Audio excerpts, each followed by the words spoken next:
je sais, depuis 6 ans, j'ai appris à comprendre justement que vous, au sens large, vous détestiez qu'on vous parle, on va dire, de psychopolitique. C'est-à-dire qu'on vous explique la façon dont le système vous manipule.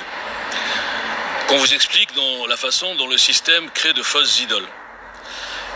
Qu'on vous explique, ce que j'appelle moi l'idolâtrie aveuglante. Et la réaction humaine classique, c'est justement de protéger ces idoles. Ça va à l'encontre de ceux qui ont la foi. Par exemple, moi qui suis juif et chrétien, je sais que ça emmerde tout le monde, mais c'est le cas. Je suis un juif spécial et un chrétien spécial. Moi je suis pas idolâtre. Moi j'ai pas d'idole. Moi j'aime bien Zemmour, j'aime même beaucoup Zemmour pour son honnêteté, pour sa franchise, pour son profil complètement différent par rapport à 99% du casting, qui est composé d'arrivistes, de politiciens, de menteurs, de démagos, de traîtres. Donc j'aime beaucoup Zemmour, mais Zemmour, je l'ai massacré. Je l'ai critiqué, beaucoup. Parce que j'ai vu ce qui se passe aujourd'hui, c'était écrit chez EGL dès le début où il s'est présenté, quand j'ai vu la tournure que ça prenait. Non seulement programmatique, mais son entourage, ses conseillers, ses axes de communication. Je me suis dit, ça va pas du tout aller dans le concept « je ne suis pas un politicien ». Bon. Donc, on va dire qui aime bien châtie bien. Donc je l'ai critiqué à mort. Et je me suis pris bien sûr des cabales par tous les idolâtres, justement, parlons-en, qui à l'époque n'acceptaient aucune critique de Zemmour, ni sur le programme, ni sur rien. Donc c'était des idolâtres, et beaucoup d'entre eux, il faut voir les résultats, la majorité de ces idolâtres ont brûlé leur idole, dès que le vent a tourné. Vous voyez le danger de l'idolâtrie? C'est qu'on peut idolâtrer un veau d'or, puis d'un coup c'est un lapin d'argent. Comprenez ce que je veux dire? C'est pour ça que je ne suis pas idolâtre, entre autres. Et c'est pour ça que, quand j'ai vu la trahison dont il était la cible, je me suis remotivé pour Zemmour. Malgré toutes les erreurs, toutes les obstinations. Et donc, quand je veux parler d'idolâtrie aveuglante, alors il y a le qui aime bien châtie bien, et puis il y a aussi le qui déteste déglingue. Je viens de l'inventer. Alors bien sûr, moi je déglingue ceux que je déteste, mais ils ont de la chance, moi je n'ai pas de visibilité, alors que tous ceux que je déteste sont des gens qui sont fabriqués et boostés par le système. Et malheureusement, l'idolâtrie aveuglante, j'y reviens, fait que tous ces idolâtres, qu'ils soient parmi les petits youtubeurs, les petits influenceurs soraliens, qui sont Youssef Indy, Hilar, enfin bref, toute cette bande, cette engeance que j'ai démontée un par un, mais sans visibilité, la puissance derrière.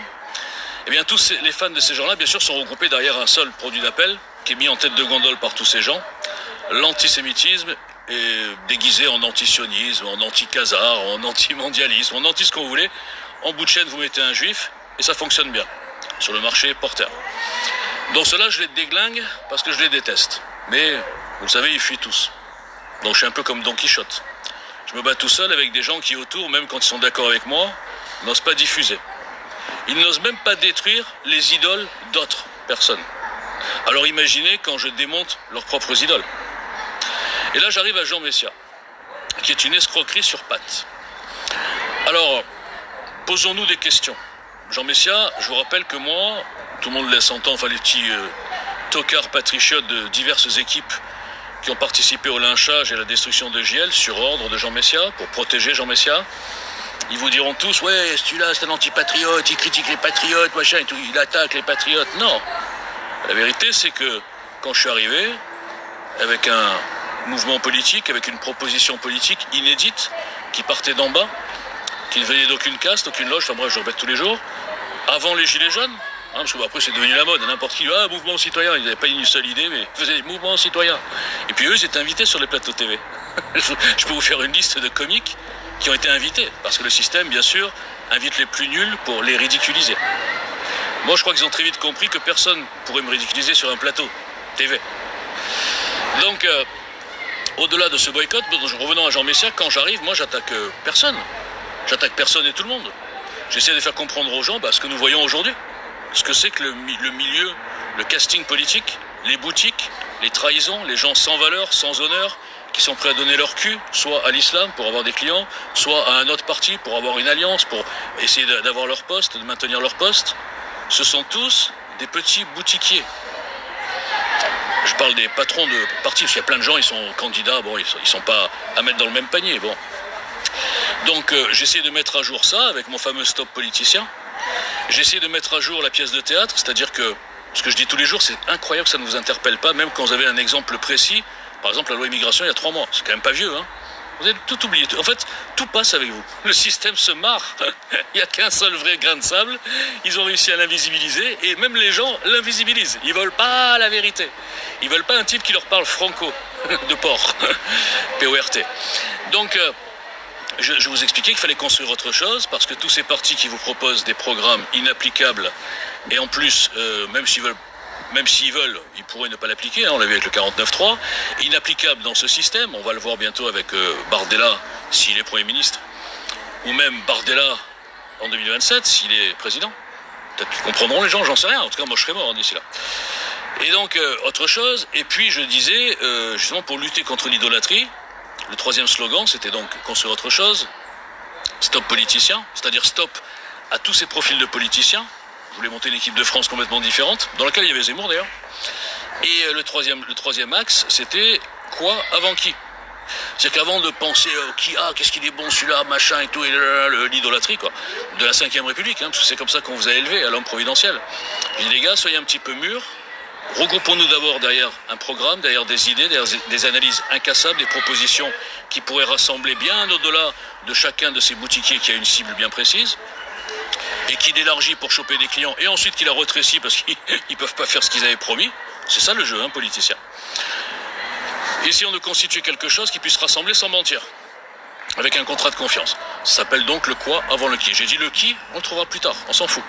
On va monter une équipe, hein, avec des gens comme Zemmour d'ailleurs, entre autres, hein, des gens que j'avais plus ou moins isolés avec mon équipe. Une équipe de France qui va travailler ensemble sur la base du programme EGL, parce que ça reste le meilleur de France, et de loin. Remarquez que personne ne m'a jamais attaqué sur le programme, c'est toujours sur des insultes personnelles. Et puis bon, comme je suis juif, ça donne un large panel d'insultes possibles. Eh bien, on va faire ça les gars.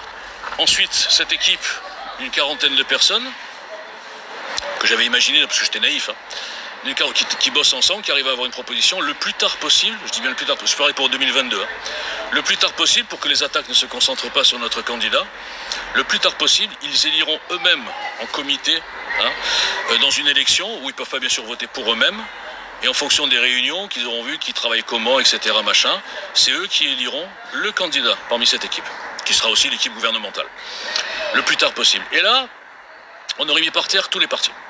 Parce qu'il y avait un ton différent, il y avait une démarche différente, il y avait tout différent. Pour revenir à l'escroc, qu'est-ce qui s'est passé avec Jean Messia? Personne n'a la vraie histoire, puisqu'on vous a, enfin le peu qui connaissent, mon vieux dossier, mon cold case, ils ont l'impression qu'on m'a attaqué parce que j'ai attaqué les gens, etc. Enfin des conneries quoi. Je serais même un harceleur, le seul harceleur de France, avec son nom, sa photo, ses facecam, son association, son adresse, son téléphone. Et qui harcelait qui? Des pseudos anonymes. Gaulois réfractaires, je dis pas les noms, Riri la béquille, Jojo la canaille, voilà. Des trucs comme ça. Qui eux étaient bien sûr en groupe, en meute. Donc, j'ai jamais attaqué Jean Messia. Jean Messia est venu me parler un jour, au mois de juin 2018. Il m'a appelé tout de suite le P38, parce qu'il avait bien vu, évidemment, que en termes de sniper, il a au moins cette lucidité, il a bien compris que j'étais 3 étages au-dessus de lui. Donc il m'appelle le P38, et puis pendant un mois, on parle, sympathique, quoi, sans problème. Et il veut que j'aille au RN. Moi, je lui explique, Jean, t'es gentil, ce serait bien le RN. Bon, moi, je trouve que c'est pas la solution. Je suis pas là pour chercher un poste, je suis pas là pour rentrer dans un parti, je suis pas là pour me faire des followers, des machines, j'en ai rien à foutre. Moi, je veux monter une force citoyenne. Donc le RN, bah, très bien, moi, j'attaque pas le RN, mais ça m'intéresse pas. Et puis, bien sûr, il a fallu me dégager. Et il a lancé ses petites meutes, et ça a duré 2 ans, jusqu'à la destruction finale de JL Citoyen. Après, bien sûr, la censure, les 46 suspensions, invisibilisation. Après, les embrouilles avec un tel ou un tel du petit microcosme de la dissidence qui fait que tout le monde s'est passé les mots. Surtout, recevez pas celui-là. Je l'ai déjà dit, parce que moi, je suis pas fait du même bois que cet tocard. Donc il fallait m'éviter, me boycotter. Et puis tous les petits moutons ont suivi. Hein, c'est ça que je dis toujours. Être l'ennemi du système, l'ennemi de la fausse dissidence, l'ennemi des escrocs, des cupides, je m'en fous complètement. Au contraire, j'adore ça. Même seul contre tous. Mais alors, être boycotté, méprisé, insulté, même parfois par des gens comme moi, pour qui je voulais parler, là je me dis, ce pays, il est déjà mort. Hein, s'ils sont aveugles à ce point-là. Bon, bref, donc Jean Messia, c'est quoi? Faisons un petit parcours. Quand je parle d'idolâtrie aveuglante, tous ces gens qui le prennent pour un grand patriote, utile pour notre cause, n'ont rien compris. Jean Messia, c'est quoi? C'est un type qui était au RN, qui une fois qu'il a été très déçu parce qu'il n'a pas été nommé sur la circonscription de Paris pour je sais pas quoi, les élections municipales, je sais plus quoi, il part, très vexé. Il part, alors bien sûr, il part aussi pour un problème financier. Il avait facturé, je crois, 16 000 € pour une étude que moi je fais en 10 minutes et que lui, il a peut-être fait en 20 minutes. Oui, parce que Messia et moi, c'est quand même pas la même dimension. Les mecs vont dire ce mec est complètement taré, sauf que moi je le prouve, tout ce que je dis. Donc, il avait facturé 16 000 €. Ça paye, hein? Ça paye la politique. Mais en parallèle, il vous dira oui, moi je suis bénévole, machin, etc. Jean Messia, c'est quoi? Continuons. Un énarque fonctionnaire en disponibilité. C'est-à-dire Jean Messia, il peut aller et venir en politique, hop, sa place est gardée au chaud. Vous ne comprenez même pas comment fonctionne le système. Le système fait en sorte que les gens qui se lancent en politique sont en majorité des énarques, pas toujours, pas exagérés, mais en tout cas des fonctionnaires à qui on garde la place, ou des syndicalistes, des gens comme ça. Hein, les gens normaux, comme vous et moi, quand ils se lancent en politique, moi par exemple, je suis grillé, moi, sur le marché professionnel, alors que franchement, je sais faire beaucoup de choses et j'ai géré beaucoup de boîtes. Je suis aujourd'hui grillé. Hein, j'envoie un CV, on tape mon nom, c'est foutu, quoi. Au revoir, monsieur, dame. Donc, vous voyez la différence? Ça, c'est une des protections du système, qu'aucun grain de sable, hors de leur caste, hors de leur loge. Je ne sais pas si Jean Messia est franc-maçon, j'ai des rumeurs, bon, j'en sais rien, je ne vais pas m'avancer là-dessus. Hors de leur caste d'énarques, hors de leur caste de francs-maçons, hors de toute leur caste de petits politiciens, ou alors de petites starlettes de la télé, même de la télé résistante, là, eh bien, il n'y a personne qui peut rentrer dans ce système. Il n'y a personne qui peut amener une voix différente, et tout ce système a la chance de vous avoir, vous les moutons, qui validez tout ça. Et j'appelle ça l'idolâtrie aveuglante parce que n'importe quel patriote avec un peu de morale, quand il a vu ce qui était fait contre moi pendant 3 ans, de meutes entières, qui disent on va te dégager de Twitter, ouais, machin, mais des mecs, des insultes, des menaces faites par les soi-disant grands patriotes du RN, eh bien, en fait, aurait dû réagir. Eh bien non, ils ont tous défendu l'homme aux 3 pièces cigare, l'homme qui vole l'argent des contribuables. Pourquoi? Parce qu'une fois que j'étais mort, avec EGL, il a lancé sa première association qui s'appelait Apollon. Apollon en plus. Excusez-moi, le mec il est moche comme un fou, il s'appelle Apollon. Même moi qui ai un gros ego, j'aurais jamais osé. Hein. Bon. Alors il lance son truc Apollon, et allez voir la présentation d'Apollon, c'est exactement du EGL. Les gars, venez, envoyez-moi, venez apporter vos compétences, on va monter un programme, etc. D'accord? La seule différence, c'est que lui, c'était une véritable escroquerie. Ils n'ont jamais bossé, il n'a jamais rien fait. Son site, par rapport au mien, franchement, il n'y a pas photo. Il y avait juste le planning médiatique de Jean Messia. Un espèce de responsable de ci fantôme, responsable de ça fantôme. Avec tout l'argent qu'il a encaissé, il avait juste une adresse postale, même pas un bureau, pour dire qu'il n'a pas tellement envie d'investir l'argent des adhérents ou des donateurs pour l'association, mais plutôt pour sa poche. Et le pire, c'est que non seulement grâce à la visibilité, grâce à l'aveuglement des moutons, pourtant il s'exposait en cigare, dans un fauteuil cuir, etc., vous avez donné de l'argent. Pour vous dire à quel point c'est aveuglant. Et pour finir là-dessus, personne n'a pensé à vérifier un petit peu comment se fait-il que cette association était subventionnée par le système, qui dit que Jean Messia, attention, c'est un grand méchant. C'est un peu comme Soral, quelque part, mais vous captez rien. Association déclarée sur une fausse activité. Et même cette fausse activité, où c'était pas écrit politique, hein, eh bien, elle n'est pas éligible à la défiscalisation. Et pourtant, il a eu la défiscalisation en 3 mois. Alors que le délai légal, c'est moi ce qu'on m'a dit dans ma petite association, c'était 2 ans. Okay, il a eu bien sûr les comptes en banque ouverts, au nom de l'association, dont tout le monde savait que c'était Jean Messia. Jean Messia n'est pas un inconnu. Moi, quand j'ai voulu ouvrir un compte en banque pour l'association politique, hein, parce que moi je ne montais pas sur l'activité, eh bien j'ai eu 7 refus. Vous comprenez comment ça fonctionne, donc il n'y a plus rien à perdre, puisqu'il n'y a plus rien, il n'y a plus de JL, donc j'ai rien à perdre. Le mec m'a dit, écoutez monsieur Boujna, j'aurais pas le droit de vous ouvrir votre compte, je ne vais pas dire son nom bien sûr, mais j'ai vu ce que vous faites, j'ai vu votre site, je trouve ça admirable, vous êtes super courageux, donc je vais changer le nom de code, pas le numéro de code interne de la banque, et personne n'ira vérifier, de toute façon ça sera un petit truc, il n'y aura pas beaucoup de mouvements, donc voilà. Donc il m'a ouvert le compte en allant au-delà des consignes de sa propre banque. Ça, c'est un vrai patriote. Et je donnerai pas d'indication sur lui, mais ça c'était un grand homme. Il n'est pas mort, hein, mais bon. Malheureusement, quand j'ai commencé à attaquer Jean Messia l'année dernière sur ça, sur cette fausse déclaration, sur cette connivence avec la banque, le Crédit Lyonnais qui m'avait refusé parce que je faisais de la politique et qui acceptait Jean Messia. Le même Crédit Lyonnais. Là, on comprend les connexions des narcs, on comprend les connexions, et là je dis certainement des francs-maçons. Et comme par hasard, quand j'ai attaqué Jean Messia, plein phare, hein, l'année dernière, vous savez que moi, alors j'étais bien sûr, j'avais en face des cabales, puisqu'il ne faut pas attaquer les idoles, mais j'en ai rien à foutre. Eh bien, comme par hasard, j'ai reçu un coup de fil de la banque qui m'a fermé mon compte. CIC. Donc, qui a tué définitivement EGL. Bon. Quand je raconte ça, et que les moutons ne veulent pas lire pour pas voir la vérité sur leur idole, je vous le répète, vous êtes, au sens large, domestiqués. Ça, c'est les idolâtres. Et quand les gens qui passent, les passants, les mêmes qui ont regardé ailleurs pendant 3 ans de cabale, d'insultes, de lynchage, à 50 contre 1, juste pour faire disparaître, non pas Walter Boujna, moi de toute façon je les massacre tous, j'en ai rien à foutre. Non, pour tuer EGL citoyen. Pour que tous ceux qui s'approchaient de moi étaient insultés. Tous ceux qui diffusaient du EGL étaient menacés. Et ils ont tous fui, quasiment. Vous avez qu'à voir, j'ai 3 retweets maintenant. Bon.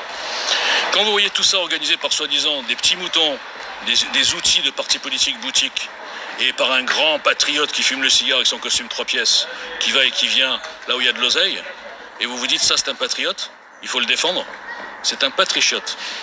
Vous remarquez que dès le premier jour de la cabale, le 1er août 2018, il m'a bloqué. Du jour au lendemain, alors qu'on se parlait en DM. Et moi, je lui ai envoyé un message, j'ai dit, Jean, parce qu'au début, j'étais naïf, je ne croyais pas qu'il était dans le coup. Je lui ai dit, Jean, tu peux dire à tes sbires là, du RN là, qu'ils arrêtent de me casser les bonbons. Moi, je suis un patriote comme eux. Donc, j'ai dit, si tu fais un petit message, comme ils t'aiment bien, ils comprendront qu'il faut arrêter de m'emmerder, quoi. C'était quoi sa réponse? Il m'a bloqué. Direct. Alors qu'on se parlait la veille, hein. Ah, bonjour, bon dimanche, etc. Qu'est-ce qu'il croyait, ce petit con? Que j'étais un lâche, que j'allais fuir, que j'allais disparaître des réseaux sociaux comme ils le rêvaient tous? Non. Je suis encore là, 7 ans plus tard. Et même si ça mettra 10 ans, Jean Messia, je te rends en face de moi un jour. Et tu vas payer. Donc, tout ça pour vous dire que l'idolâtrie aveuglante, ça marche aussi chez les gens normaux, chez les gens bien, comme nous, quoi, les patriotes. Et malheureusement, c'est grâce à l'idolâtrie aveuglante, la fabrication de fausses idoles, le boost de certaines... Excusez-moi, quand je vois un ballon, je ne peux pas résister. Le boost de certaines... Hop là. le boost de certaines... castes, petites associations, petits lobbies qui protègent les fausses idoles et qui rendent invisibles les vrais grains de sable.